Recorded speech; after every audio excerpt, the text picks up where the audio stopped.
The radical, fundamental principles of freedom, rational self-interest, and individual rights. This is the Yaron Brook Show. All right, everybody, welcome to Yaron Brook Show on this, what is it? It's Tuesday evening. Hope everybody's having a fantastic week, having a good time. We've got some, let's see, we're going to talk about, I've got a surprise for you with regard to Atlas Shrugged and a guest. We're going to talk about canceling Russia. Seems like everybody's canceling Russia. They're closing McDonald's and Starbucks. I don't know how the Russians will live without McDonald's and Starbucks. And of course, we've got sanctions on Russia. So there is the question of, well, why doesn't the US drill more? The energy companies are now coming under attack for not drilling enough, for not supplying enough oil to replace the Russian oil. So we'll talk about that as well. Some more, and I'll also give you, in the context of canceling Russia, some updates from my perspective on what is going on right now in Ukraine and in Russia. A lot of going on in Russia itself. I'll remind everybody that we have the super chat going. Catherine Mendez is here. We have our usual target of $600 for the show. There are not going to be a lot of shows in March, or at least not full length shows, or at least not shows in hours that you guys would expect them, because the shows starting next week are going to be from various locations in Europe. I'll be giving you a firsthand account of what's going on in Europe while I travel through there. There'll be shows from Europe, all kinds of parts of Western Europe. We'll be doing shows from Israel. We'll be doing shows from, from the UK. So there's going to be a lot of shows overseas. A lot of those are going to be shorter shows. A lot of those are going to be weird hours. So if you plan to use the super chat to ask me anything or to just support the show this month, well, today and Thursday are about it in terms of your opportunities to do so. So don't miss the opportunity. You can use the super chats right there below you to do it. And of course, you can support the show on a monthly basis at yaronbrookshow.com/support, Patreon, Subscribe Star. And don't forget to become, members. Don't forget to join the Yaron Brook Show on YouTube. There's a button below, join. You can press that and become, and we'll put up exclusive videos up there over time for you guys. So, all right, so let's get going. I have with me today, Ann Chigalila, who is the artistic director of Austin Shakespeare. And your camera's off. I don't know if you noticed that. There you go. I think it's coming on. Yes, there we go. There's Ann. Hi, Ann. It's great to see you. Ann and I have known each other for a long time. Long, it's kind of scary, long. We met on a bus going to my first Objectivist conference in 1987. And then we met again when Ann moved to Austin, Texas.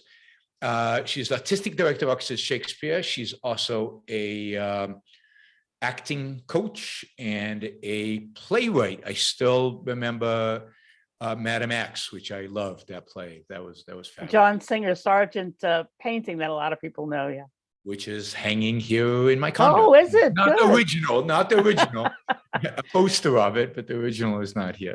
I wish. That would be cool. So, Ann, we've got you're putting on an exciting event. I think it's in like 10 days. It's on the 19th. Yeah. So tell us a little bit about this. Well, ARI, the Ayn Rand Institute, has a special group of donors who get these perks. And this is a perk that is not going to be only for donors, but it's going to be for anyone who would like to come. So everybody can get a little taste of the special events that go on for donors. So are going to be some scenes by professional actors from Atlas Shrugged. One scene has never been performed before because it's by Ayn Rand, and she wrote the teleplay. She wanted to do a mini series. You probably know that, but so that's a brand new one. Others Shoshana Milgram has adapted from the novel.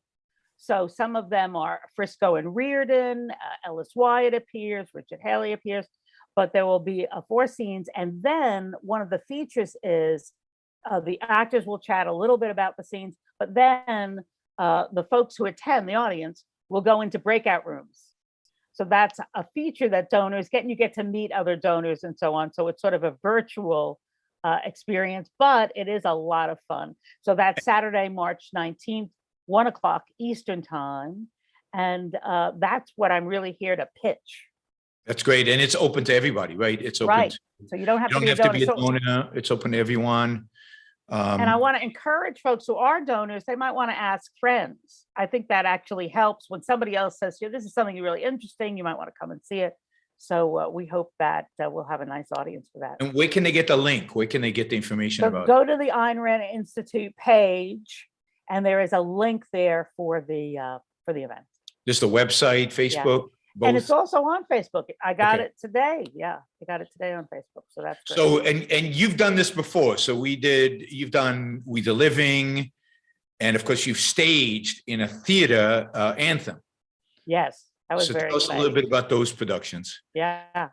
Well, We the Living, as you know, is Ayn Rand's really novel after Anthem about her experience in Russia, and what a time to read that novel now.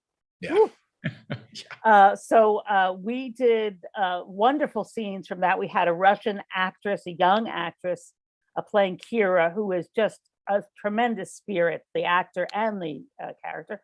And we also did a full production of Anthem off Broadway with Jeff Britting's adaptation and a lot of his music and so on. It's great. And we actually are going to be with you all at OCON this year. Yeah. What are you doing in OCON? So OCON actually is going to be live performance of scenes from the Fountainhead. So we're really excited about that. We'll be on Saturday, July 2nd. And, that's going to be an interesting experience for us to all be together. When you read the novel, it's you in the novel. And it's true, it's you and your imagination in the novel. But when you are in a room with people, there's nothing like experiencing something together. Absolutely. It's a beauty and excitement of live theater. There's nothing quite like it. So this on the 19th, it's going to be on Zoom or on some platform like that. Yeah. Who are the actors? And some of the actors you've seen, some people who came to the last OCON, we did Mona Vana. Mm-hmm. And 2 of those actors, the hero, Rodrigo, and the husband, Guido, are both going to be in it. And the guy who played the old father is also in it. But we have a new Dagny, so we'll see her at this. And, we also at an OCON a couple of years ago did Cyrano, which was I remember. Great fun to sword fighting and the whole bit. But we're looking forward to, I hope everybody comes in July to DC. You might hold your nose at DC if you're working there, but if you're just a tourist, I mean, the museums are wonderful. It's a beautiful, beautiful city. So I know I'm envious of you, Yaron, going to London. Yes, although, I'm going to have zero time to do anything fun this time, other than be in London. But you're there. Exactly. You may find a restaurant. I don't know if I have time to go to restaurants. I've got the list, but it's, because I've got a talk every single evening. And some afternoons I've got talks at schools. So we'll see, maybe some lunches. But this is going to be a trip where I'm hustling nonstop. So that's great. That's great. I'm envious of all the people who are going, and lots of Austin people are going. Some people who've never been abroad. Yeah, I know. It's going to be a lot of fun. So that's exciting. Yeah, hopefully some of you will come to Ayn Rand Con in Austin. OCON, the Objectives Conferences in Washington, D.C. is at the end of June over the 4th of July weekend, 4th of July in Washington, D.C. will be a lot of fun. We'll forget about all the current residents of Washington, D.C., and we'll remember the founding fathers and the first presidents, and we'll focus on them in celebration. So what's it going to be like seeing a reading of Atlas Shrugged on kind of Zoom? Right? What's that kind of experience like? So we have a special program that sort of neutralize, you're not going to see people's living rooms. So it'll neutralize some of that. We'll have some music to introduce you. And the truth is, it's amazing how your brain can go there right away. So we're excited to, and obviously we all have our own images of Francisco and Reardon and all those people, but it's interesting to see somebody's interpretation of it and what you think of them and so on. So we're excited. We don't have Galt this time. No Galt. And you're not going to do the whole of Galt speech. You can think of that in your own mind. There you go. But hopefully it'll inspire people to look at the book again. It's Absolutely. such a really a treasure trove in there. I just enjoy, like you said, I enjoy just seeing how the actors interpret the parts and then how they interact among each other, how they kind of feed off of each other. That is always fun. I'm particularly looking forward to any scenes with Francisco and Reardon in them. Those should be fun, or with, of course, any scenes with Dagny in them are going to be great. So, it's terrific. So this is on the 19th. It's at 1 p.m. Eastern time. Yes. 1 p.m. Correct. Eastern time. You can find the link on the Ayn Rand Institute website, on the Ayn Rand Institute Facebook page. I will go find them later, and I will put them in the description below. So those of you listening later can find it below, and join us at the Institute on the 19th of this month. Yeah. I look forward to becoming a member. I didn't know about this new feature of YouTube. I'm going to become a member. I always see your show.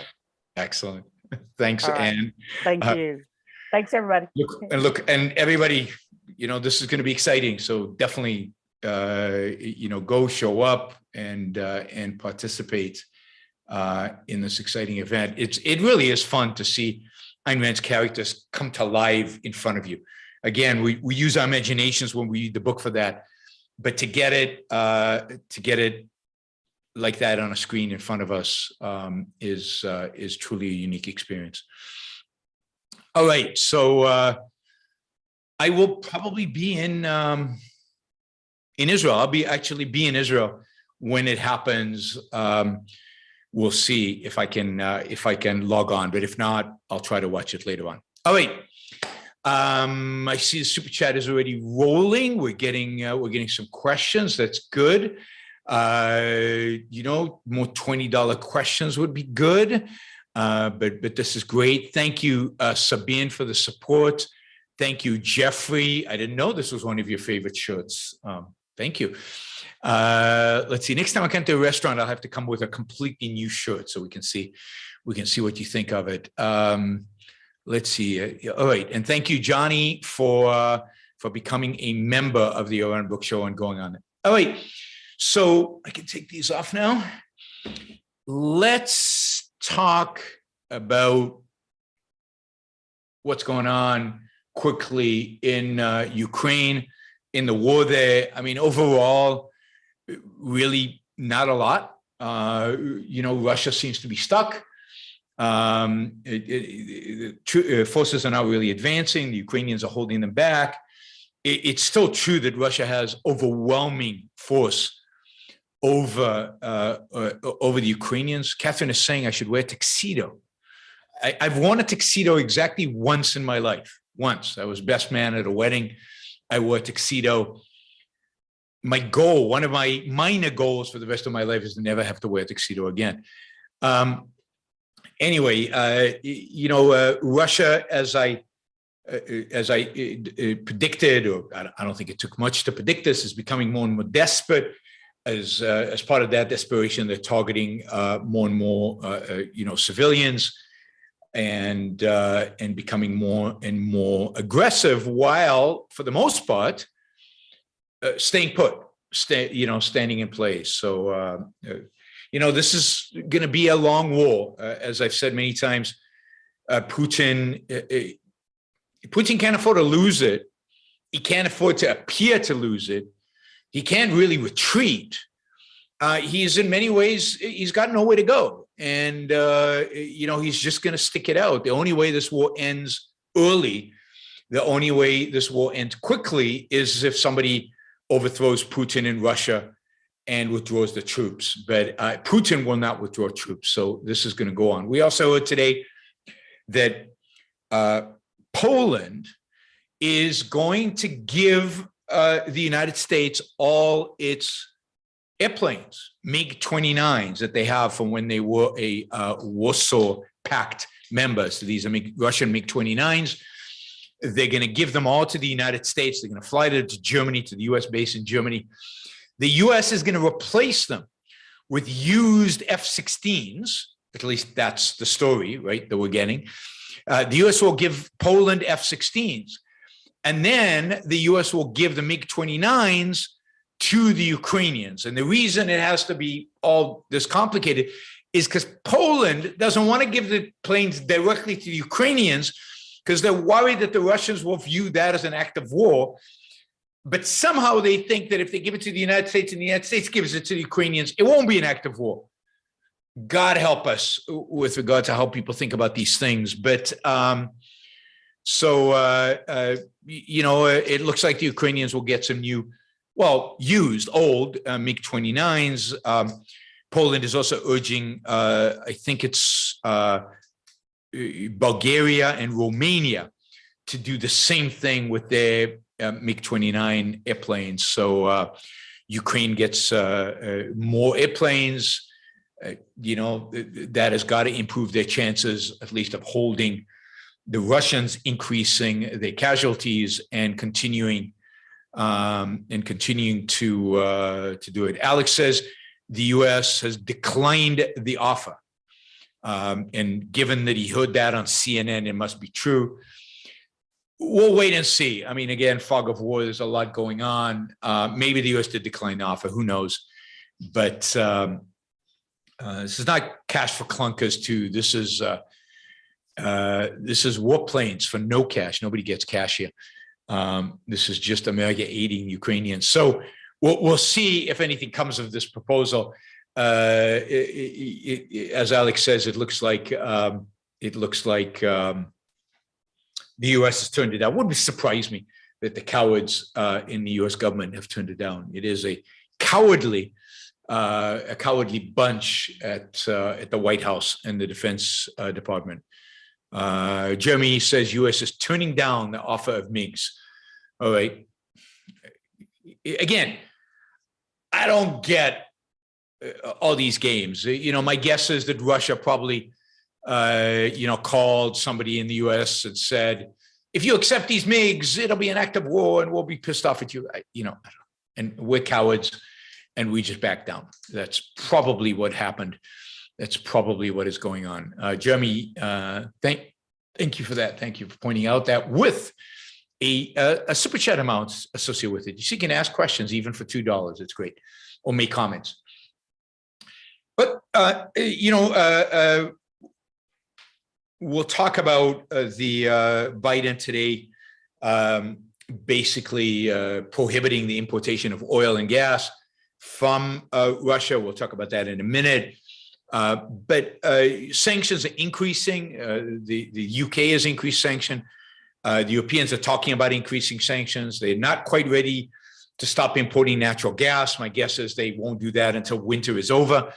But they might do that once winter is over, and they can assume that they can replenish their stockpiles of natural gas with LNG shipments from all kinds of places around the world. The Europeans are searching for natural gas. They've talked to the Israelis, the Egyptians. They've talked to the Azerbaijanis.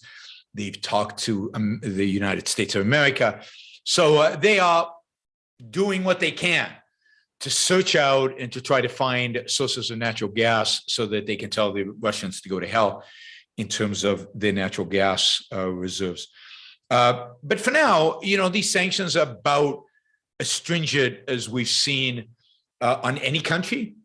I don't know how I feel about sanctions. I'm not a big fan of sanctions. I've said this before.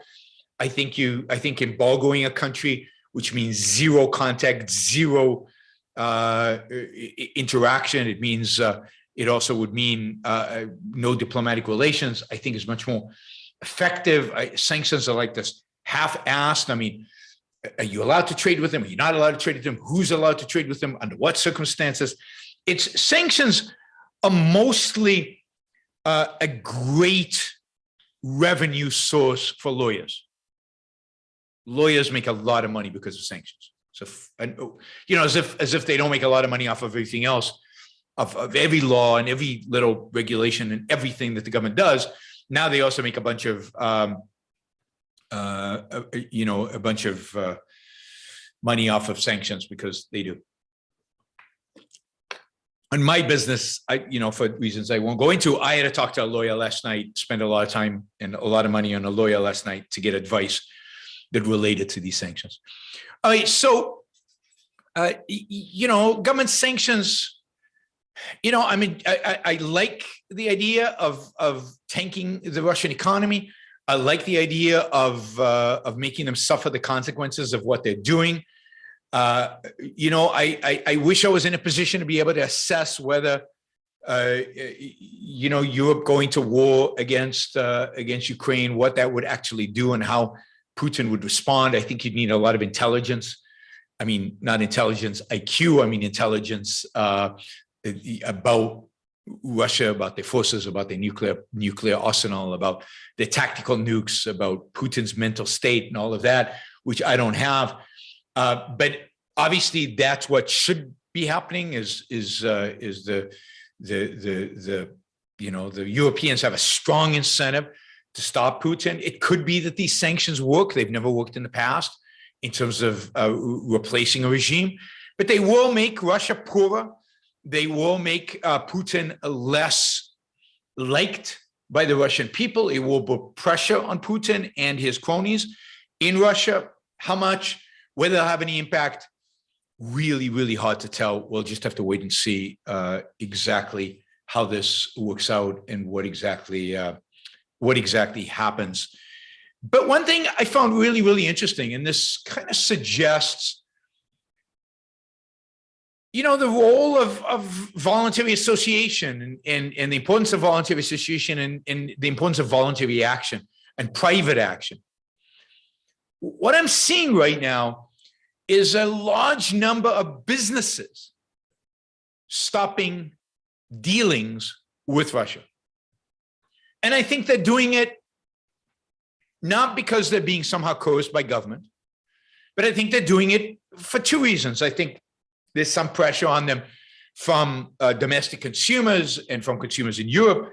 There's some pressure on them probably from shareholders, and there's some moral outrage among CEOs, among board members of what is going on in Ukraine.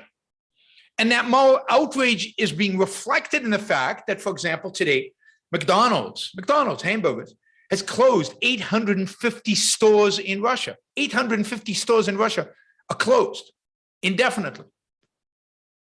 Now that means a lot of people have lost their jobs in Russia. It means real economic pain in Russia. It means a hit to the bottom line of McDonald's. And it's proof that companies don't always pursue just the short-term bottom line, but they do have an incentive to care where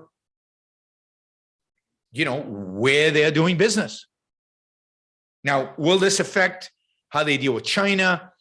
I think this is a great signal to China that if they invade Taiwan, Kentucky Fried Chicken might leave China, and the Chinese would tolerate almost anything except Kentucky Fried Chicken leaving the country. You've never seen so many Kentucky Fried Chickens in your life as you will see in China when you travel around China. So it is interesting to see that these stores are canceling. Starbucks is shutting down all its stores in Russia. Pepsi. China is the third largest market in the world for Pepsi, which just proves that there's something wrong with Russia, because Coca-Cola is so much better than Pepsi, always has been, I think always will be. And yet, and Pepsi's big in Russia. So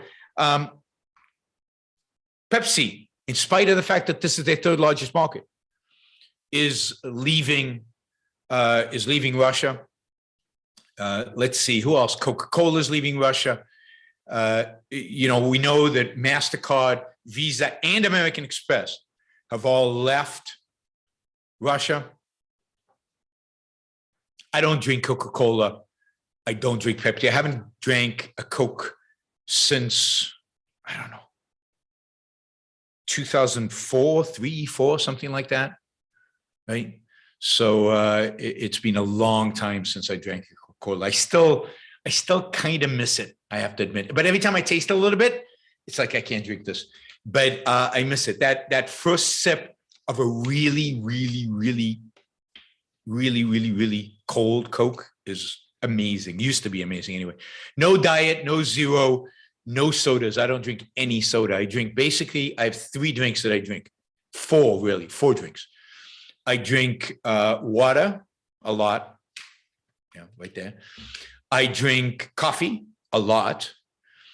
I drink wine, not so much. A glass of wine with dinner.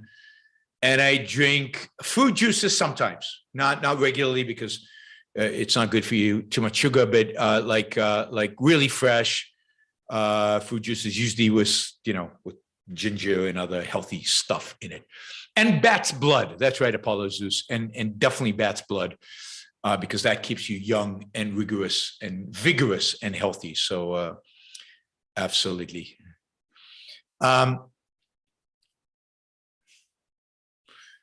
Yes, I mean, I definitely think there are a number of objective schisms going to happen over drink preferences. Absolutely, no question with that. No Coke with sugar. I can't stand artificial sweeteners. There's only one thing worse than sugar, and that's artificial sweeteners. I try to avoid artificial sweeteners in everything at all costs. So if something is going to sweeten my drink, it should be a fruit or something like that, something real, but no, none of these. I just don't like the taste. I don't, Anyway, how do we get onto what I drink as a topic? Yes, we're talking about canceling Russia and Pepsi and Coca-Cola canceling Russia. I think this is terrific. I think it's, Apple is not selling anything to Russia. It really is, of course, Russia has already banned Twitter and Facebook from the country, so they are censoring American social media companies. They're censoring everything else as well. So I think it's terrific to see the private sector stand up and say, there are some people we will not do business with. And there's no requirement politically, and I don't think there's anything in the back channels where politicians are calling up McDonald's and saying, we're going to regulate you unless you do this and this with Russia. I think this is just long-term, rational, selfish decision-making by American corporations to not deal with this murderous regime. So I am all on board with that.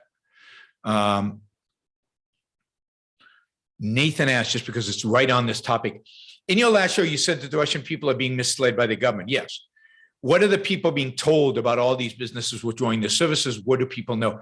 I don't know, but my guess is that it will, the truth, in spite of propaganda, in spite of censorship, the truth does get through, at least in pieces.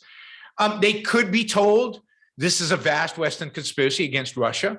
That will be the propaganda line, that all these Western countries are anti-Russian and they are being forced by their anti-Russian governments to leave Russia.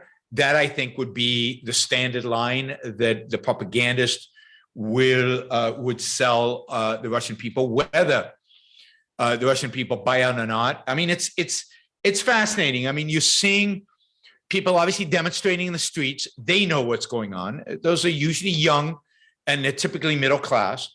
You're seeing people leaving Russia. I saw a story about people, middle class professionals, leaving Russia and going overseas and trying to find jobs overseas because they don't want to be involved in Russia. I mean, I've long advocated that the United States should say, any Russian who wants to come and work in the United States, you're invited. I wonder how many people would stay of the 144 million who live in Russia right now. But a lot of people would leave. but that would be good. So many Russians know what's going on. They find ways. They use VPNs. They do what they need in order to find accurate information. But the common person, the person who's not sophisticated technologically, older people in Russia, the more nationalist oriented, the ones who are just going to believe what the government tells them, just like some people just believe what Donald Trump says without questioning, without thinking.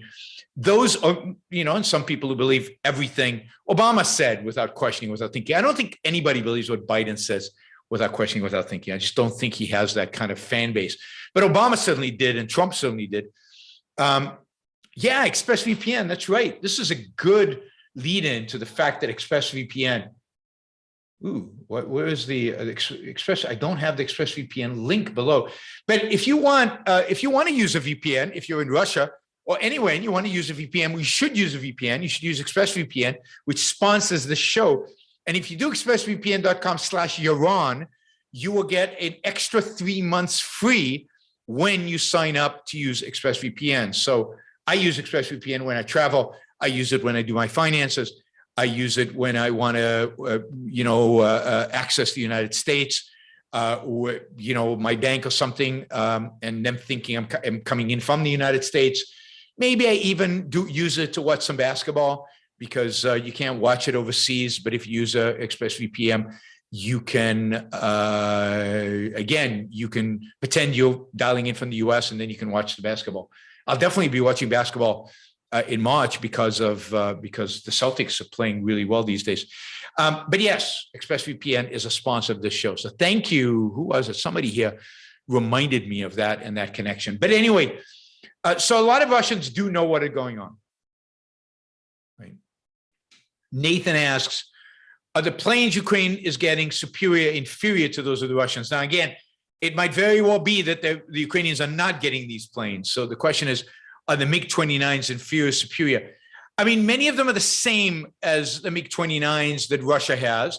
So Russia has and flies MiG-29s, but Russia also flies more advanced airplanes. Some of the Su airplanes are more advanced.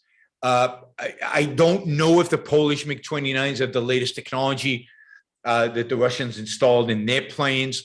So they're not necessarily better than the planes the Russians have.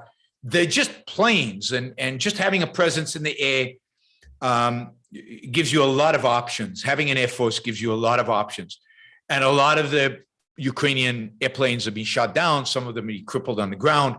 And getting some new airplanes would be a huge boost to the Ukrainian efforts to shockingly defend themselves against Russian aggression. So it definitely would be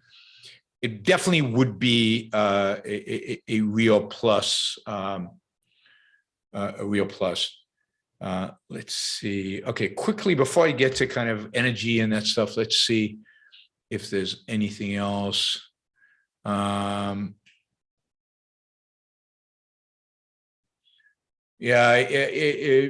says, in my opinion, this war will end up like Bonaparte in Spain. The Russians will take over, but will be bogged down by Ukrainian guerrillas. I think that's probably true. I think the Russians will, given just the overwhelming numbers, occupy at least eastern Ukraine. I don't think they're going to go to Lviv. I don't think they're going to try that. I think they'll try to take Kiev. That'll cost them a lot, but they probably will take Kiev.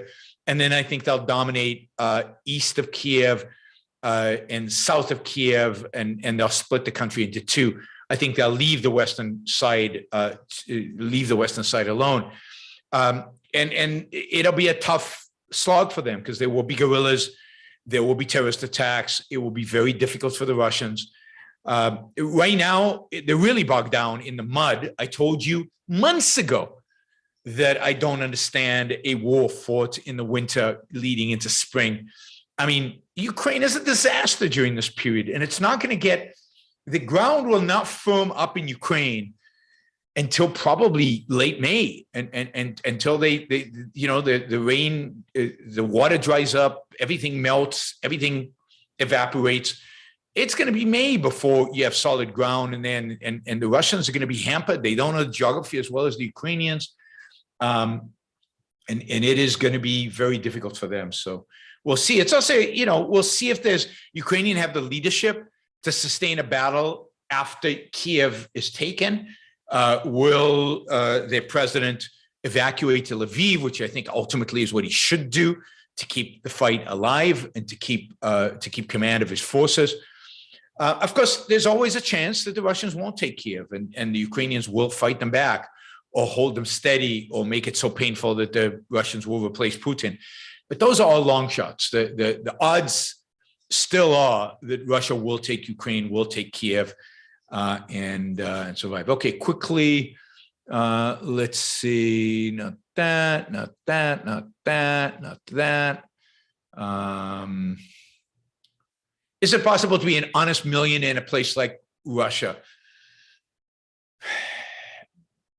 It depends what you mean by honest. I think the degrees here because it's such a crony place.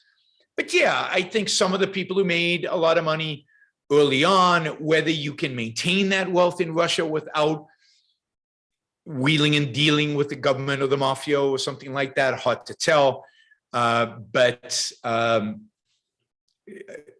don't know, but it would be hard. It would be hard. But I think some people certainly did. Certainly millionaires. I don't know about billionaires, but certainly millionaires. A lot were created in Russia, and many of them did it, I think, the honest way. All right. Let's see. Who are your friends' connections in Ukraine? And are you in touch with any of them? I am not. I'm in touch through third parties. Some of the friends I had in Ukraine, like the girl who first organized events for me a long time ago in Ukraine. She now lives in Milan, but her family is still in Ukraine. I'm occasionally in touch with her. Others, like the people who run think tanks over there, who I've met over the years, and other people I've met over the years, I am not. I'm not very good at keeping in touch with people.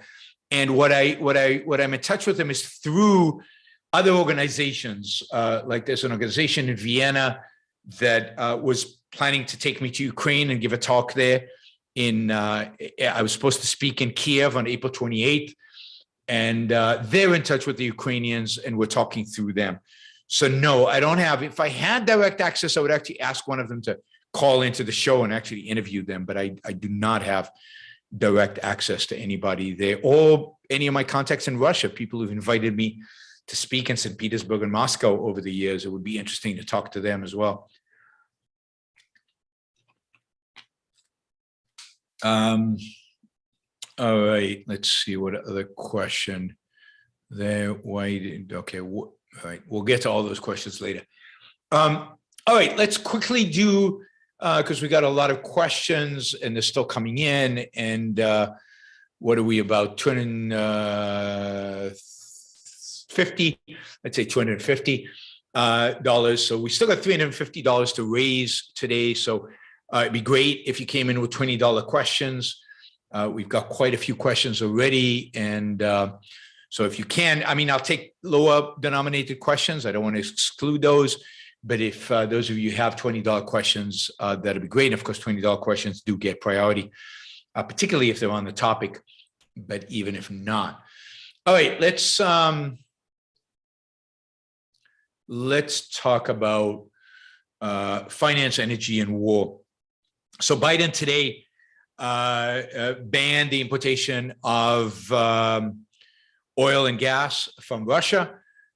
So Americans cannot buy oil and gas from Russia. Again, I'm skeptical about all these things. If you're going to have a ban, why don't you ban all goods? Why are you selective?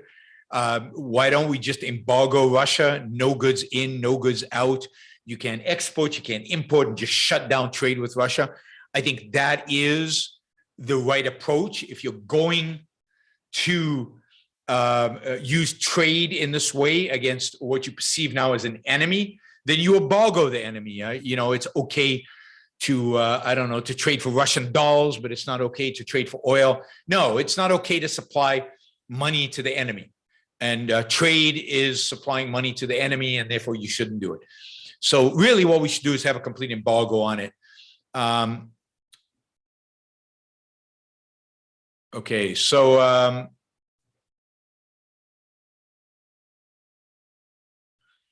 Mr. Book, got a message of hope and optimism from my Ukrainian friend watching the show now. Also, the show, keep up the good work, man. Yeah, I mean, I've said this on the previous shows. I'll say it again. If there's somebody from Ukraine listening, I'll definitely say this. Look, Ukrainians are being amazing in this conflict. You know, they are outgunned, they are outmanned. They are not a people really prepared or have experience with war. Yeah, they were invaded in 2014, but that went very quickly. There wasn't much of a war there. And Ukraine have done phenomenally well. I don't know if they trained well or prepared well for this. I don't know if it's just their spirit, but they have rallied to the cause. And their president has been truly amazing. I've said this before. I think the most impressive politician on the planet right now. I can't think of anybody else even in competition. He is truly amazing. He's rallied his people. He's put pressure on Western governments to help them out. Mostly he's been effective in doing that. And Ukrainians are holding them back, right? Roxolana says she's in Ukraine, but currently in Georgia. I'm hoping to be in Georgia at the end of April, early May. So I've got scheduled talks on April 30th and May 2nd in Georgia, in Tbilisi. So I'm, you know, maybe I'll meet you there. That'd be great. And I think the Ukrainian people have really showed up, and good for them. They've got, again, they've got less equipment, but better equipment. They're using Western equipment rather than Russian equipment, although they're still flying Russian planes, and doing quite well there. So overall, I think this is a good step. You know, I think if the Ukrainians that are fighting should be proud of what they're doing. They're holding this Russian bear. They're fighting for their own freedom.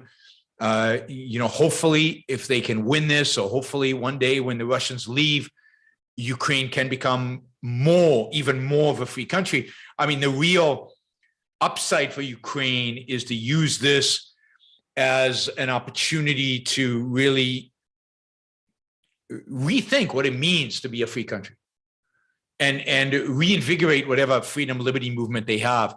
And whatever the fate coming out of this, they will come out of this, whether it's this year, next year, 5 years, 10 years, 20 years, to come out of it stronger and more committed to freedom and liberty than ever before. So hopefully that's part of the lesson they learned, and it can become. I mean, as I've told you before, Atlas Shrugged was the best-selling book in Ukraine in 2014-15, or around 2015.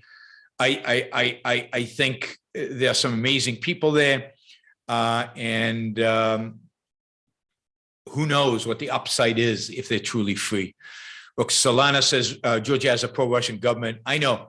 It's super sad, particularly considering where Georgia was 20 years ago, how free it was, how pro-capitalist it was. It was maybe the most pro-capitalist government in the world, and that is all gone and lost. And I'll be in Georgia to try to inspire more activism towards capitalism. All right, James asks, what is the long-term impact of private companies punishing Russian citizens because of the war? Do you think it will create resentment of the West? Also, how does this help or hurt China long-term? China buys 20% of oil from Russia. What next? Okay, a few things. I was going to talk about this in terms of energy, but in terms of the companies. I mean, I think it's a short-term hit to their bottom line. Russia was a market. You know, as I said, Pepsi, it was a third of their market, third largest market they had. It's certainly going to take a short-term hit. I think but I think that long-term, these kind of things could prevent China from taking Taiwan, because China doesn't want this. They don't want private Western companies to cut them off, because China would be devastated if that happened. China has much better understanding of the benefits of trade than do the Russians. And China is looking at this and saying, God, the West is really serious about these sanctions, about limiting trade, about these companies are leaving. We don't want Apple to leave China because we invaded Taiwan or something like that. And you've got to imagine that Apple today is working through contingency plans of what if they had to leave China? What would happen? I really do think of all the activities these what the private companies are doing might be the thing that ultimately motivates the Chinese maybe a little bit to behave more than anything else the US government could do. Because they don't want to lose touch with these American companies, which are the real source of benefit they get from the West. So the companies will take a short-term hit to the bottom line. Long-term, who knows? Because who knows what will happen in Russia. Yes, this will definitely build resentment to the West on the part of the Russians and maybe on the part of some Chinese. But I think China has no options. It's not like they have other brands that can easily replace the Americans. Although in some cases they have replaced them, but in others it will be different. So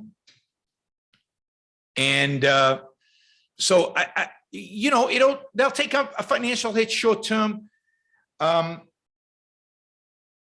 think long term it might be hopeful because other regimes will think twice about doing this kind of stuff, and that'll prevent them from getting in these situations. And I think these companies benefit in the goodwill they generate in the Western Europe and in the United States and much of the rest of the world. So I definitely think they gain goodwill and maybe some revenue as a result. I'm much more likely to go and interact with a company that is,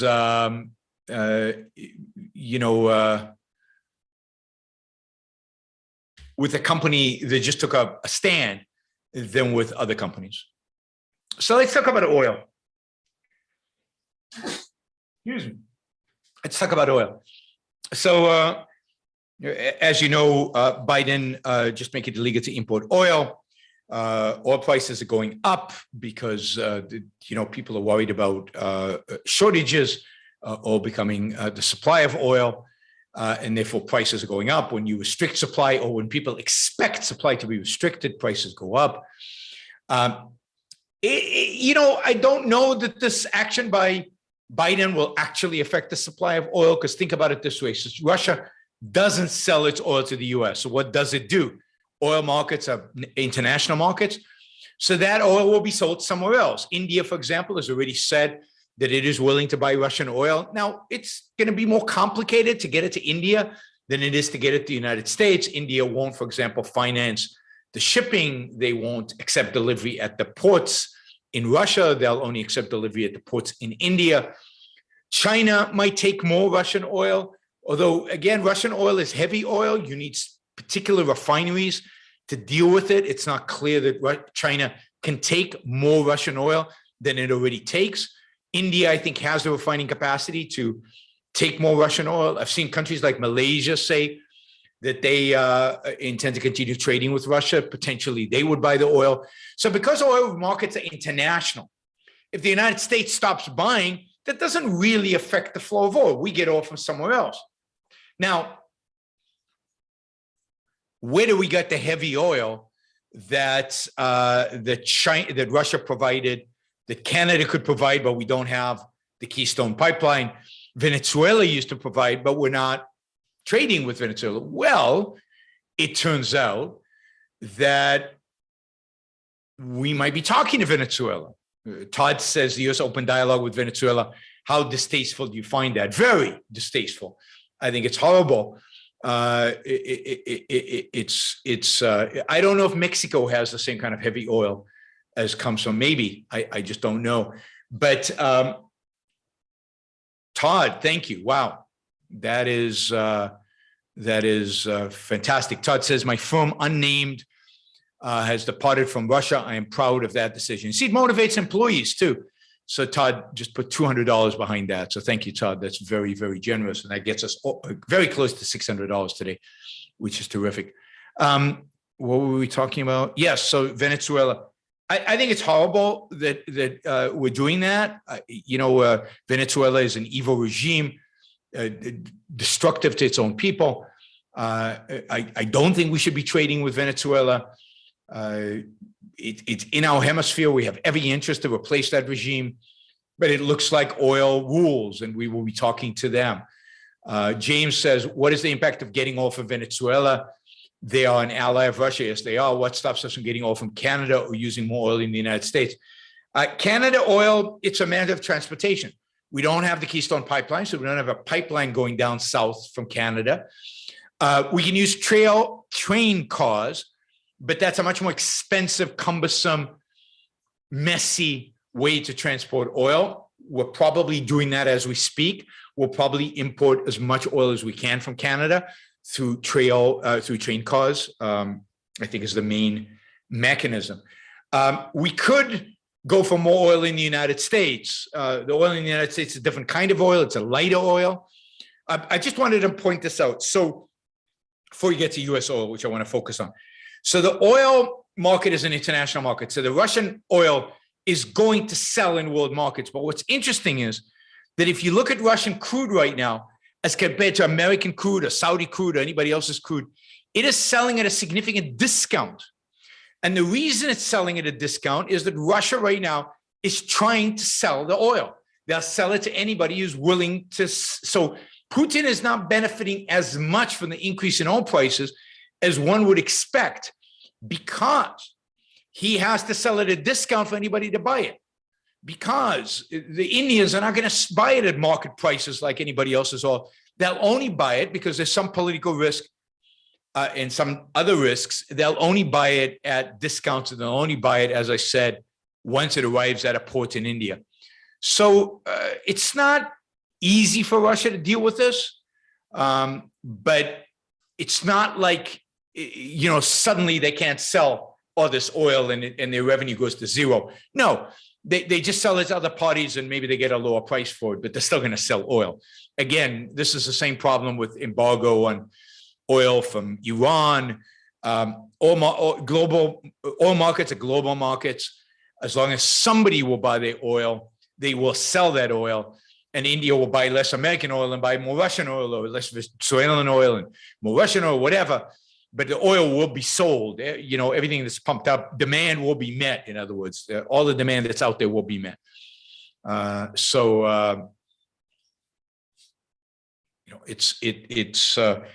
not as Biden said, oh, we're hitting them where it really hurts. Not really.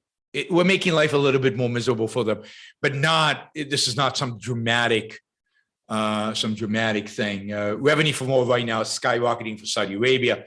For US producers, it's skyrocketing. So they're making huge profits right now, huge profits, right? This will be an amazing year for them because they're pumping out oil. They're selling it at the highest prices we've seen in, in 14 years, 14 years.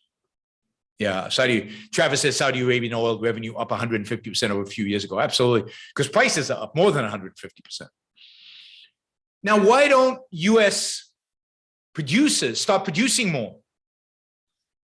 Well, first, because it's not clear the demand is there. So, producing more would lower prices, but it's not clear how much more demand the world economy has, particularly if things slow down in the world economy. But second, drilling oil requires a lot of money. It requires financing. It's risky. In spite of how sophisticated our technology is, not every oil rig pays off. American oil companies have a lot of licenses now from the government, but they need funding to drill. And they need to be convinced that if they drill and start producing, that production won't be taxed or won't be shut down in a year or two. If they're going to make an investment today, they need some confidence about the future. And they don't have that confidence. And this is where Biden and the Biden administration is particularly bad. This is one area where the Trump administration was good, not necessarily Trump, but the Trump administration was good. They basically were very pro oil and gas and coal and they allowed them, and they gave them confidence that at least while that administration was in power, they would be able to profit off of the oil rigs that they drilled. The Biden administration is doing the opposite. Its regulatory agencies are currently writing new regulations to regulate the oil business. The Federal Reserve is being asked to start regulating financial institutions, and the other bank regulators, all the different regulators of financial institutions, and there are many of them, 6, 7 different ones. They're all now being asked to consider climate change and how they regulate banks, which is a whole show I will do at some point because it's the dumbest idea in history. And part of this will entail banks now being allowed or limited in how much they can lend money or they can finance oil drilling. So people, I met a guy who's raising capital in order to finance oil drilling to replace the banks, but it's going to take time. It's more expensive capital. And again, because of ESG, environment, society, ESG, environment, society, governance. This is the leftist way of taking over corporate America. All companies are just not motivated and not incentivized to drill. They don't know what's going to happen next year. They don't know what these new regulations are going to say. And they're basically telling Biden administration, you want us to drill? We'll drill. You have to freeze all new regulations. You have to promise not to penalize us later for the drilling we're doing right now. And it's real suicide, economic suicide, what the Biden administration is doing. But of course, we knew this. They've manned all these agencies with a bunch of nutty environmentalists managing the energy industries. And in finance, if you listen to some of the nominees for the Federal Reserve talking about the systemic risk of climate change and how they're going to try to get the Fed and financial regulators to reduce climate change risk, the systemic risk involved in finance, it's complete nonsense. I mean, these people don't know what they're talking about, and it's an authoritarian takeover of both banks and of and it's a takeover of our banks as if they're not taking over already. They're already taking over, and it's a complete anti-oil and gas agenda. And the oil and gas companies are saying legitimately, well, we're not interested. What's interesting is we're seeing that a lot of the environmentalist movement, a lot of the anti-oil and gas movement, a lot of the climate change movement in Western Europe and in the United States has been funded by the Russians. It's amazing how much money the Russians have poured into environmentalist groups to try to prevent them from fracking in the UK, fracking in Germany, fracking in Ukraine, fracking in Western Europe, where there's a lot of natural gas. And of course, in the United States, the Russians have been funding the environmentalists heavily in order to discourage the local development of energy so they could be the primary. They want Western Europe to be completely dependent on this. Right? So this is, again, ties into the whole Russian propaganda thing. They're very good at this.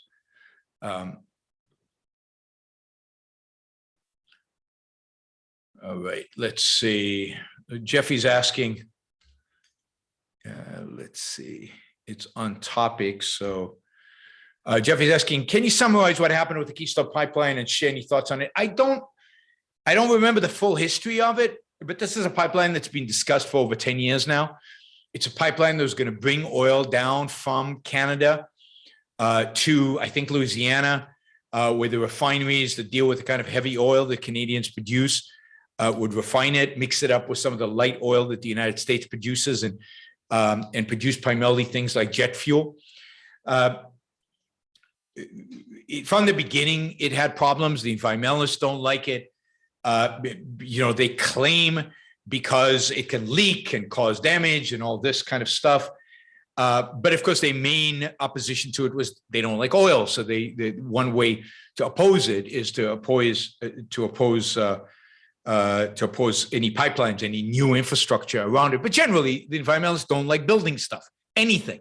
They don't like building. They don't like, increased construction of anything, particularly not oil pipelines.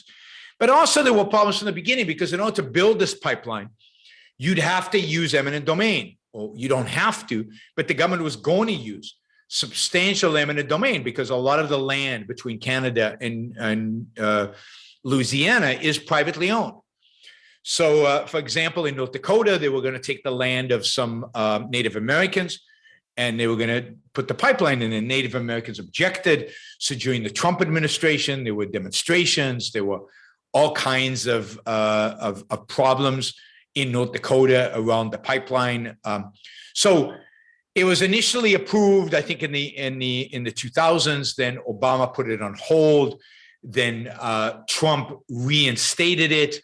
Then it got bogged down with these claims of the Indians. We didn't even get to all the lawsuits down in the rest of the United States around eminent domain. So this pipeline was going to take years and years and years to build. And of course, eminent domain is wrong. So I sympathize with all those people. The pipeline should have bought the land or gone around private land, but it had no right to steal people's land or buy the land on the government's terms. They should buy the land on the private owner's terms. Yeah, I mean, the pipeline has been on and off, and but Trump had approved it, but it was going very slowly. And then when Biden came in, one of the first things he did was stop it, because this was a big issue for the environmentalists. So in order to appease them, he had an executive order stopping it completely. Yeah, I think that's the story of the Keystone Pipeline. So it's going to be interesting to watch oil. Oil is at 135, I think, for $135 a barrel, which is, again, the highest it's been since 2008.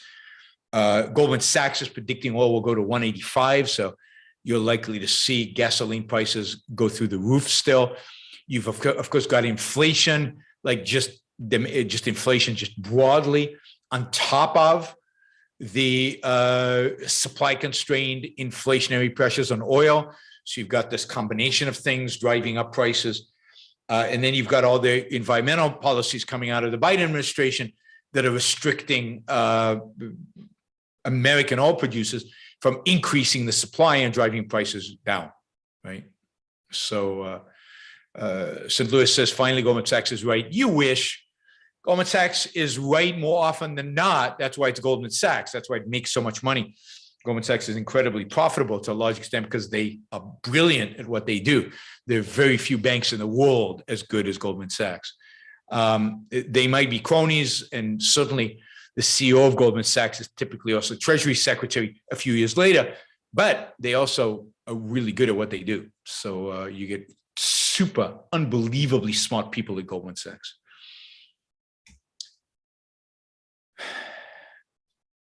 All right. See, but sanctions, so Alejandro says sanctions on fertilizer lead to higher food costs. Yes. Except if fertilizer global market, and let's say Russian fertilizer can be sold somewhere else. But the war is going to lead to higher food prices, because remember that Ukraine is a massive exporter of food. So is Russia. Exports of food are down. So the supply of food, wheat, for example, is down. This war is going to lead to higher food prices. It's not the sanctions doing it as much as it is the war. So if food prices are going to go up, blame Putin. Blame Putin. All right, we're at about $550 for the day. So $50 would get us to where we need to be. So feel free to jump in there and help us get to the $600 goal. Oh, we could go to 1,000 again, like we did the other day. That would be cool. Given, as I said, given that there are not going to be a lot of shows this month, anything we can do in the shows we have is greatly appreciated. Thursday show, just to remind everybody, is going to be on Elon Musk. So if you're interested in my views on Elon Musk, I'll be showing clips from of Elon, and we'll be talking about his tweets. We'll be talking about him generally. So I'll give you my evaluation of him. We'll talk about his sense of life and his philosophy to the extent that we can glean one, and his business acumen. So Thursday is Elon Musk, but today another $50 is what we're looking for. All right. Let's see things about the war quickly. Why do men have to die in war and feminists do not?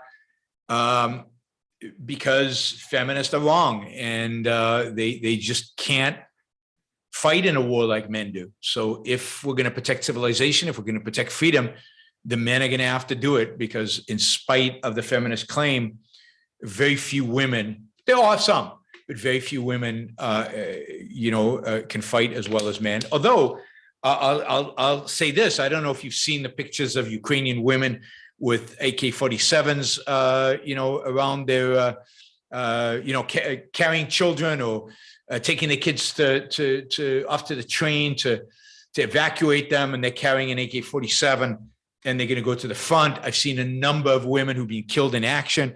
I've seen photos of them on Twitter. It's super sad. Almost all of them are young women who are fighting, died not as civilians, but died fighting. I've seen a couple of married couples that were fighting together against the Russians who've been killed. So what's going on in Ukraine is truly, truly tragic. So while, yes, you don't expect all women to fight, some women are fighting.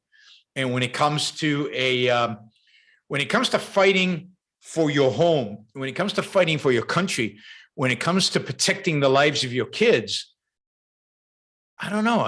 I'd want a woman with a semi-automatic weapon next to me on my side, not on the other side. My wife was who I met in the Israeli army, was a better shot than I was. So if ever we got into a firefight, you got to be worried more about my wife than about me. Johnny, thank you. He says, I really get to watch your show live, so here's my small contribution. I really appreciate that. By the way, people who don't watch my show live, you can still support the show. You can go to youronbookshow.com/support and make a monthly contribution, which is incredibly valuable to me. You can do it on Patreon. You can do it on Subscribestar. Very few people seem to be doing it on Subscribestar, but Patreon is available and easy to use. And of course, on my website, youronbookshow.com/support, you can do it through PayPal, and it's pretty easy. If some of you can and are already monthly supporters, if you'd like to increase that support, that would be great. The best way to do that is to cancel your existing subscription and resubscribe at the greater amount. And that'll be terrific. I'm trying to increase the regular monthly support that I'm getting, so that when I travel and when I do other things and can't do as many shows, that income is still coming in on a regular basis. And that's the great advantage of the monthly thing. Really, as I've said in the past, to get us to the point where this basically, where the show is basically my income, we would have to probably double the amount of money we raise on a monthly basis. So anybody who can increase the support on a monthly basis, that would be greatly appreciated. And anybody who is not supporting the show yet, but does get value from the show, then it would be great if you express that value by going to PayPal, youronbookshow.com/support, and making a monthly contribution, even if it's $2 or $10, or, everything adds up. Everything is valuable.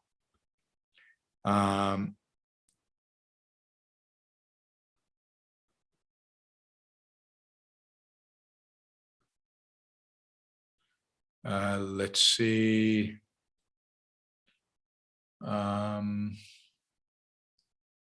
Okay, we're going to take 20 questions in the $20 questions in the order they came in. So let me.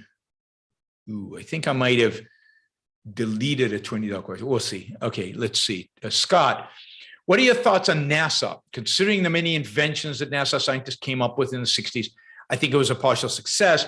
However, NASA hasn't done anything since the astronauts landed on the moon. Yeah, I mean, NASA was a success in the 1960s. There's no question. And it got a man to the moon. It was a heroic effort. It was amazing. The Apollo project was amazing. And yes, a lot of technologies were developed as a consequence. Of course, if John F. Kennedy, instead of embracing NASA and sending it to the moon, if he had announced the privatization of the moon, and whoever private citizen got there first could claim their territory and can mine it and could claim dibs on it and encourage private enterprise to develop it and cut everybody's taxes by 50% so they could have the capital to do it, it would have been better, and we would have developed even better technologies. So of all the uses of government money, NASA, at least in the 60s, turned out to be a pretty good use of money. I'd still rather we didn't have it. I still rather we'd use that, not use the money for that, but allowed private enterprise to develop space technology from scratch. But the fact is that given the amount of state intervention, given the amount of taxes, given the amount of regulations, given the amount of everything, the controls that the state has, NASA is the least of our worries.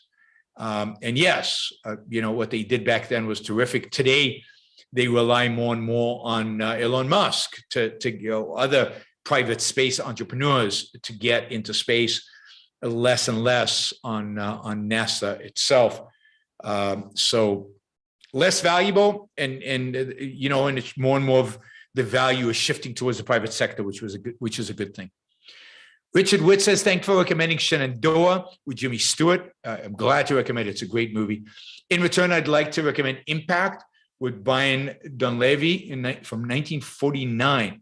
Perhaps you'll watch and recommend or not. Carry on, safe travels and well. All right, I'll look for that. Impact. I know the modern Impact. I don't know the one from 1949, so I am putting it on my list. Let's see. Jeffrey says, we already answered that one. That was about Ukrainian friends. Tom Schubatum says, as bad as he is, isn't it better that Biden is president for this crisis as opposed to Trump? I understand that that's a pretty low bar, but still, it's a very low bar. And look, I think I can't imagine anybody worse than Trump, particularly in a situation like this. The guy is nuts. He's not very smart. He doesn't understand what constitutes American interests. So yes, I can't say I'm happy that Biden is president. That is not something that's going to come out of my mouth. But I am happy that Trump is not president. Very happy Trump is not president. I really, really, really, really hope he never is president. Again, because he is bad for America, and who knows how this thing with Ukraine would have transpired with Trump. I can think of multiple dimensions in which this could have been an even worse disaster than it is, and it is already a disaster. And I think Biden is weak, but Trump is weaker, and in some respects more dangerous, significantly more dangerous. All right, let's see what other $20. Jeff asks, who do you think is the best architectural firm designing buildings in the U.S. today? I really don't know. I wish I did. I could, if you send me some photos of buildings, I could tell you which ones I like, but I don't track them by firm. I don't track them by architect. There are some gorgeous buildings being built today. There's some gorgeous houses being built today. But I don't think, I don't recognize the architects, so I really don't know. All right, let's see. Ali says, how much do I need to retire and have, fixed income? So how much do you need to save to retire and fixed income? I mean, that depends on a million different factors. I can't give you that kind of advice. What country are you retiring in? What is your cost of living? How well do you want to live? How much do you spend a year? What age do you want to retire? How long does it have to last you? How risk tolerant are you? So it's not something I can answer. It's something that you need to sit down with a financial advisor That financial advisor has to get a bunch of information from you in terms of your risk tolerance, in terms of your age, in terms of what is your existing wealth, what your expectation is, what kind of lifestyle you intend to live for how many years, and only then can you design a retirement plan, a financial plan for retirement. I can't do it off the fly. Okay, Josh asks, I'm curious, what are your favorite countries in South America? It's dangerous for me to answer because no matter what I answer, I'll piss somebody off. But look, it's pretty known what my favorite country in South America is. My favorite country in South America is Brazil. I love Brazil. I like the people. I love Rio de Janeiro. I love the scenery. I love the music. I love Brazilian bossa nova music. I think it is fantastic. And there's no city like Rio de Janeiro in terms of just beauty. It's I think the most beautiful city in the world. Geographically, the people are just amazing and full of joy. I mean, in spite of poverty and everything else. So I'm a big fan of Brazil. So of all the countries in South America, that is my favorite. All right, let's see. Where are we? We've crossed the $600 mark, so that's good. So we've met our goals. I mean, as I said, $1,000 is always better than $600. So if you still have a lot of no less than $20 questions, because we've got a lot here and we've already gone an hour and 20 minutes and I'm getting tired. Apollo Zeus says about Rio de Janeiro, the women on the beach. Yes, Apollo, the women on the beach. Absolutely. And I'm sure for some of you, it's the guys on the beach. But for me, it's definitely the women on the beach. It is, anything, if you want to ask questions, make them $20 questions. If you want to support the show, great. Just use the super chat feature to support the show. That'd be fantastic. James asks, you prefer suburbs or city for living investing? I mean, when I had a family, I preferred living in a suburbs. Today, with just myself and my wife, I prefer living in the city. I like being close to restaurants. I like the vibe of a city. I like the excitement of the city. So today I'm much more inclined to live in a city, but it depends. In terms of investing, I'm not sure what that means, investing in suburbs or cities. All right, let's go through the non-$20 questions. Ryan asked, US ban on Russian oil and gas. Oh, I already talked about that. I mean, it's good that the United States doesn't ban it, but it should ban everything. It shouldn't just ban that. And don't expect it to have a huge impact on Russia because oil and gas markets are global markets. They're not just US markets. Okay, Theme asked quickly, 15 pounds is almost $20. For you overall, do Trump fans tend to understate Trump's negatives or ignore them altogether? I mean, it's a mixture. Some of them ignore them altogether. Some of them are just rabid, can't think, just all focused. He can't do anything wrong. But I'd say most of them I think, understate his negatives. And they understate it, and the better ones understate the negatives because they hate the left so much, because they see the left as such an evil, so destructive. And that's why they won't criticize Trump, because they're much more focused on defeating the left.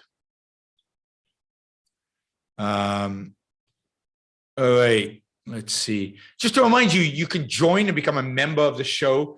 It's really easy. Just click the join button below. It's only $5.99 or something like that. So it would be great if everybody in the chat one day was also a member. Don't forget to share, or more importantly, subscribe to the show. Don't forget to subscribe to the show, share the show, like the show before you leave today. We've got 114 likes and 193 viewers right now. We've been over 200. So plenty of people are not pressing that like button. It's really easy. So just what does Nike say? Just do it. All right, let's see. Wyatt asked, isn't the new ARI essay an excuse for ejecting anyone who questions ARI while exhorting the faithful not to ask questions or go public with complaints? No, people can complain all they want. Nobody's saying they shouldn't complain. What they're saying is that if you're going to reveal private information, the question is why? What's the purpose? Can you reveal private information in a way that's objective so that people can actually use it? And the answer is no. It's very difficult to do. These are complex issues of interpersonal relations. How are you going to, how are you going to actually adjudicate and figure out what is actually going on, what is objectively true? I know it's become popular just to shoot from the hip and not think about stuff and not consider and not evaluate before one makes a decision, before one makes a public statement. Why do you have to make public statements at all? Can't you just evaluate somebody and walk away? You can tell your friends you don't like them, but why do you have to make public statements? And if you want to make public statements, that's fine, make public statements. But I'll evaluate you based on the quality of your public statements and how objective it is. The more content you put out there that's not objective, the less respect you'll get from me. So this is not an excuse for ejecting anyone who questions ARI. There are tons of people who question ARI. We don't eject people.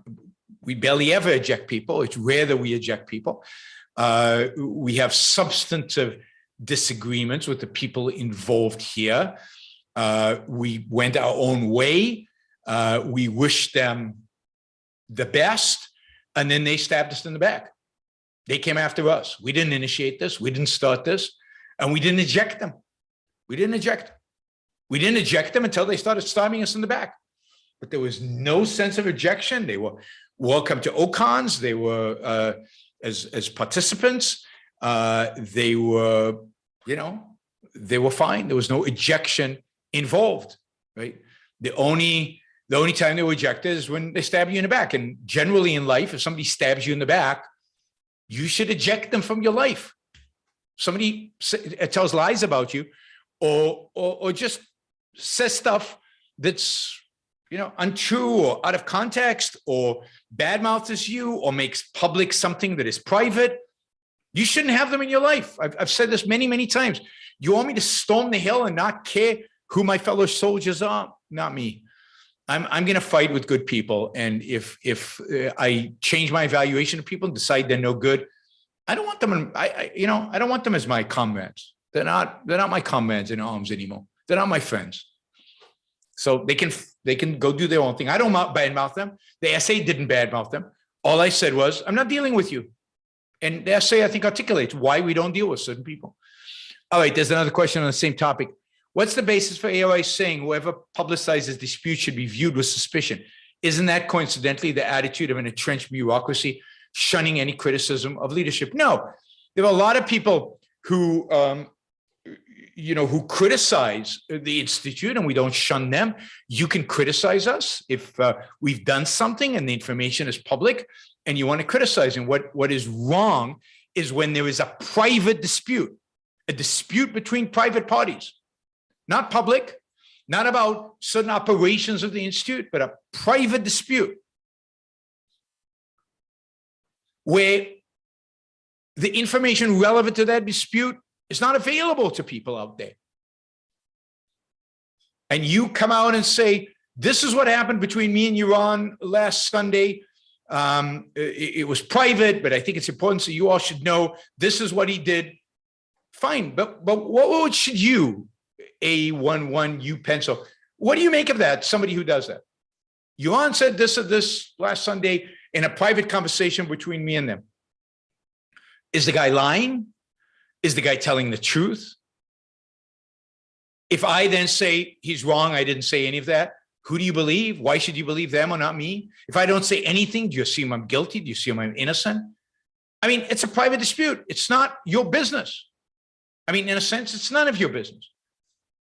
But how can you even begin to be objective? He says, here's all the emails Yaron sent me. Well, I've got emails. So am I going to publish 200 emails, and he'll publish 200 emails, and then I'll take all my notes from all my meetings and I'll publish them, and then somebody else will? No, right? It's none of your business. I'm not going to do that. I am in dispute with these people for a variety of reasons. I am no longer their business partner. I'm no longer engaged in doing business with them. I haven't badmouthed them. I haven't said anything negative about them, except I'm not working with them. I don't trust them. I don't like them, and I'm not working with them. That's all I've said.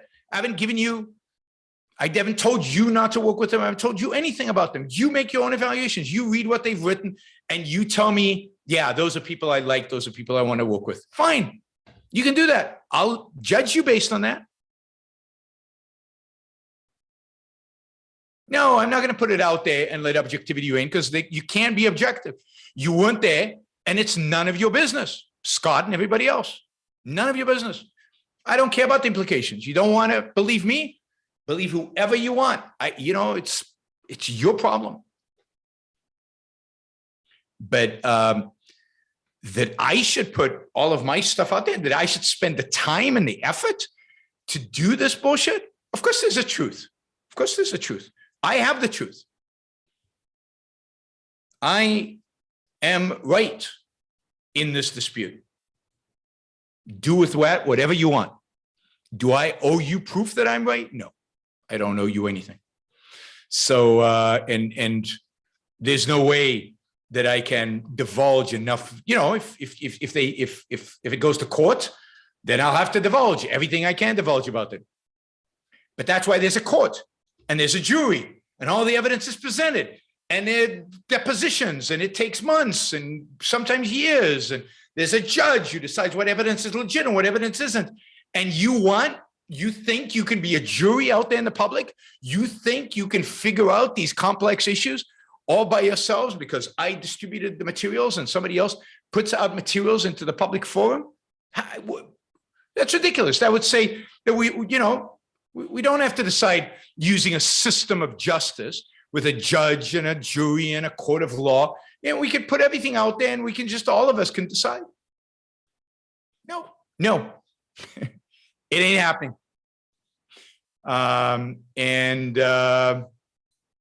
Yeah, I mean, if there's a subpoena, I'll divulge. If the law requires me to do it, I'll do it. But with you guys, yeah, you judge me based on my integrity. You judge them based on their integrity. You judge me based on what you know about me. You judge them based on what you know about them. That's all I ask. Read what they wrote. You tell me those are justified things to write. If you think they are, yeah, go to hell from my perspective, but it's your business, right? I don't care. I've been honest with you guys from the beginning. I've told you what I thought, but I'm not going to get into details because I take privacy seriously. I take confidentiality agreements seriously. And I have no interest in wasting my time or your time on these things. There are 5 people here interested in this issue. I'm giving you the 10 minutes that this deserves. I'm not doing more than that. Right?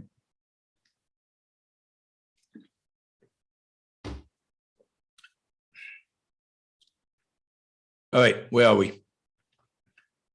That one I answered already. Okay, Michael asked, do financiers and entrepreneurs understand abstractions more than most philosophers today? No one can get past disintegrated concretes like infants. Yeah, I mean, there's a sense in which, but entrepreneurs unfortunately understand abstractions only in their field, it seems like, and not in the,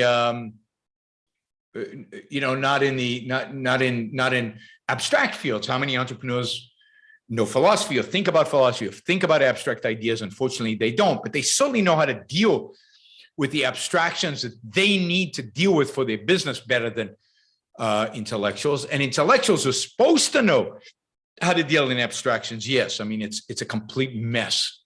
They are like infants, Michael. You're absolutely right. Michael says, Seneca said, the king controls what the people own, where property rights historically used to reign in government. Well, yes, the claim of rights was used to rein in government occasionally in history. There was a brief period in Rome where it was used. There were periods later on in certain republics and so on, and of course in the United States and post-Enlightenment and in the Western world. But yes, property rights, individual rights, the right to life, have been used. Seneca, the king controls, but the people own. Well, what does ownership mean if the king controls, right? This is part of the problem with the Roman conception of property rights. If the king controls, do you really own? And this is, by the way, fascism, what Seneca is describing, because if the government controls, you nominally own it, but the government controls it, makes decisions about it, then do you really own it? That's kind of the definition of fascism. It's where you think you own your private property, but the government really controls it. Okay, Mark, thank you for the $20.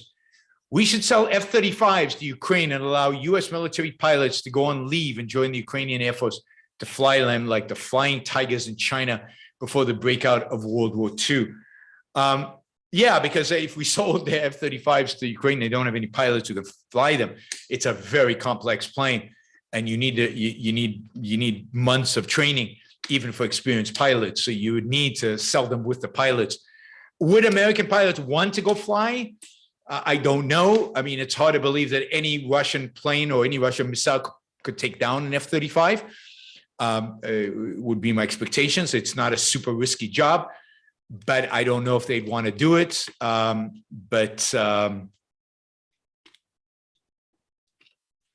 Yeah, the F-35s are part of an integrated battle plan, but they can also fly by themselves.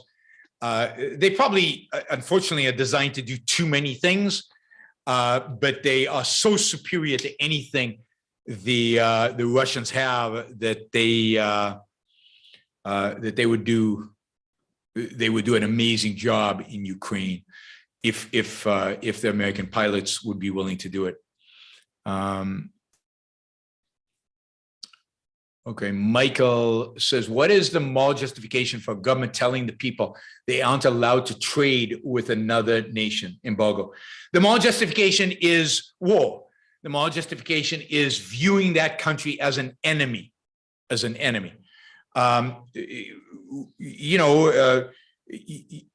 the Soviet Union was an enemy. So we told people not to trade with the enemy. That's why I don't believe we should embargo China, because I don't consider China an enemy. But now that Russia has shown that it is willing to go to war with peaceful countries, I think you could construe it as an enemy of the United States. Maybe not an enemy worthy of going to war with, but an enemy where you can tell your people don't trade with them, because that is aiding and abetting the enemy. You're helping the enemy, right? Trade is win-win. So every time you trade with a Russian, they're winning, which means you're helping, they pay taxes, they're working one way or another for the Russian government, you're aiding and abetting the enemy. So enemy states should be embargoed.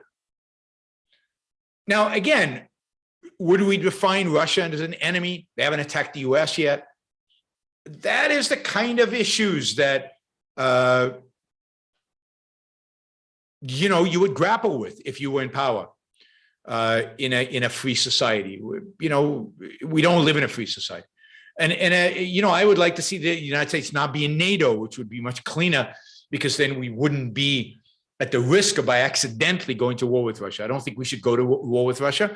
But I think if Russia is going to be aggressive, if Russia is going to invade countries that are friendly to the United States and basically free countries, then I think we can view Russia as an enemy, not as a direct and imminent threat, so not somebody we go to war with, but somebody that we don't want to help, we don't want to be involved in. We think it's immoral and treasonous, if you will, for American citizens to help them, and therefore we should embargo them. The problem is that today all the measures are half-assed. We're not embargoing them. We're only restricting certain products and certain trade. We're only sanctioning certain people, certain companies, certain banks. I mean, either you're in or you're not. The half-assed measures we have today are ridiculous. But you can't really blame the Biden administration, because every administration would do the same thing. They're all the same. This is kind of the way politics work. There's no black and white. Everything's half measures. Everything's half measures.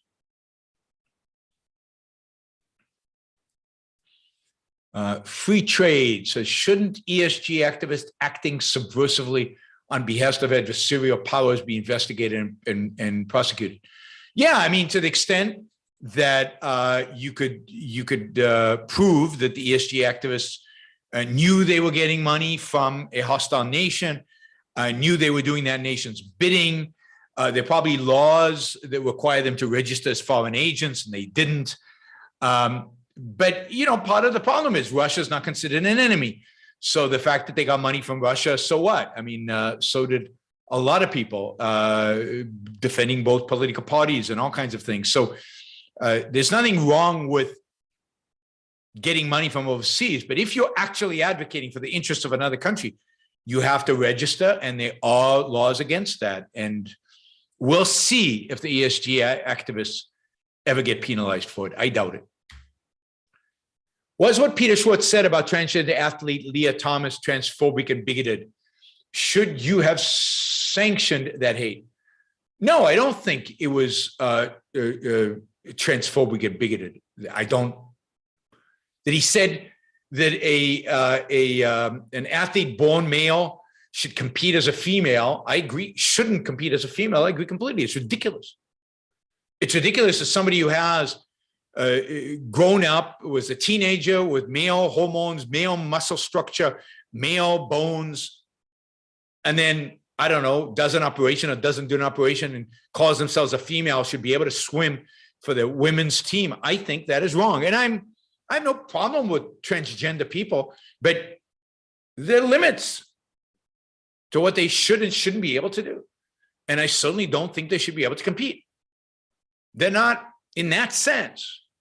Once they choose to transition, they're neither here nor there exactly. They're not quite male and they're not quite female. They shouldn't compete in female sports. They're not female enough to compete in female sports. That's my view. Male muscles are very different than female muscles. If you consider that attitude transphobic, so be it. But I have no problem with people who are trans. I have a problem with people who are trans demanding things that I think I mean, I feel sorry for the female athletes that have to compete. It's not fair to them. And when they start demanding things, that are unfair, unjust, and go against basic biology, then you have to say no. You have to say no. And that's not transphobic. That's just reality. Transphobia is sad. You know, it's a sad state for somebody to be in. How they choose to deal with it is really their issue. But it's they can't become they can't get extra stuff as a consequence of how they deal with it.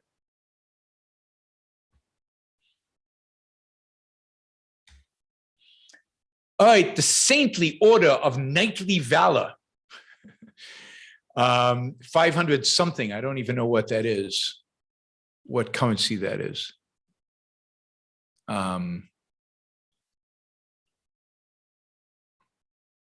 Whoops, it looks like I missed a question here. Oh, it's Japanese yen, 500 Japanese yen. Hi, Yuan. Saw you in Tokyo. Can you plug my objective sci-fi novel, The Last American by Ed Ronan, on Amazon? All right, you just got the plug.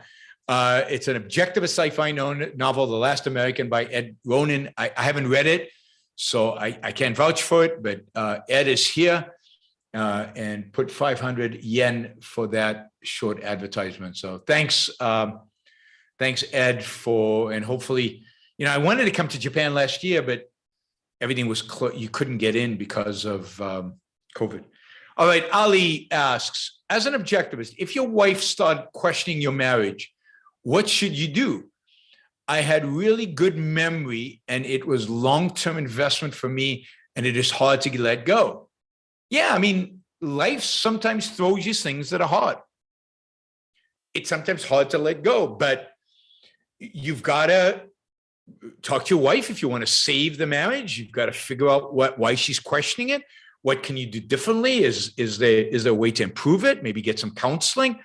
Do what you can. But at the end of the day, if the marriage is not working, if the marriage is making either she or you or both of you unhappy, then it's better to walk away. And yeah, it's a long-term investment, but lots of long-term investments don't work out. It's sad when they don't work out, but sometimes they don't work out, and you've got to overcome them and find other ways to live, other ways to be successful. But you got to fight for your marriage. That's the other thing. I mean, people go in and out. People have questions. People go through all kinds of personal crises. Marriage is not one smooth, all the time, steady thing. People go up and down in terms of their marriage. And if you really care about the marriage, you fight for it. And fighting for it means communicating. Fighting for it means trying to stick it out, giving it every chance possible. But then if it doesn't work, then recognizing that. We believe in recognizing reality. Recognizing reality. All right, everybody. Thank you. Thanks for being here again today. Really appreciate it. I think we did pretty well. Didn't quite make the 1,000, but we did make $700. So that's terrific. So thank you for all the super chatters. You can support the show on youronbookshow.com/support. Subscribe to on Patreon. Patreon is great. Don't forget to like the show before you leave. We still have more people watching than likes. It should be the other way around. And I will be back on Thursday. Ali, thank you. Wow. That is super generous. So we got another $100 from Ali. Thank you. Don't forget, I'll be on Thursday to talk about Elon Musk. And then I'm going to be in Europe. I'll do at least one show from either Europe or Israel on Iran's rules for life. I've got a good topic, I think, for that. So we're going to do that while I'm on the road. But on the road is to a large extent going to be, it's going to be a travel log. It's going to be me answering your questions. It's going to be me telling you how things are going on the road, my experiences on the road. And it's going to be a little bit of news. I'm not going to be able to do much research. I'm not going to be able to do much prep. So it's going to be just me reading the headlines and seeing if there's stuff I want to comment on. Yeah, hopefully World War III doesn't break out and there are no tactical nukes in Western Europe, because that would be bad. That would be really, really bad. And in April, I'm going back to Europe. This time I'll be in Eastern Europe, and we're going to do a Ukrainian event. We're going to do an event about Ukraine. It's going to be in Warsaw, and we're going to invite Ukrainians to come and participate. So hopefully, maybe some of the Ukrainian refugees will participate. We'll see. The organizers are still working on it, but we will do one. I'm planning to do in Prague, in Borislav, in Slovakia, be in Budapest, in Hungary, and in Warsaw, in Poland, and then in Tbilisi, in Georgia, and in Tallinn, in Estonia. Right on the front. That's front lines. Front line is Tallinn in Estonia. I will not go to Russia. I promise. I might never go to Russia. Again, it's like China. I don't know if I'll ever go to China again. We'll have to see what happens. But that would be sad. I've always said I really like China. I like the Chinese people. But I probably will never go to China again and to Russia again. And the sad thing is, probably never go to Ukraine again. I mean, if this becomes an insurgency and it becomes a civil war for the next 20 years, probably not going there. All right, everybody. Have a great rest of your week. I'll see you on Thursday. Don't miss the Elon Musk show. It'll be at 7 p.m. East Coast time. Of course, if there's breaking news, we'll cover the breaking news as well. So I'll see you in a couple of days. Bye, everybody.